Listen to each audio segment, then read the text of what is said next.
வணக்கம் நண்பர்களே. குடியிருந்த கோயில் திரைப்படத்தின் படப்பிடிப்பு சத்யா ஸ்டுடியோவில் விறுவிறுப்பாக நடைபெற்று கொண்டிருந்தது.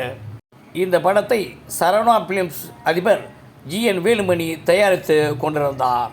இதனிடையே குடியிருந்த கோயில் திரைப்படத்தின் முக்கிய காட்சிகளை ஜெமினி ஸ்டுடியோவில் எடுக்க மக்கள் திலகம் திட்டமிட்டு அதற்காக GN வேலுமணியிடம் தனது விருப்பத்தை தெரிவித்திருந்தார்.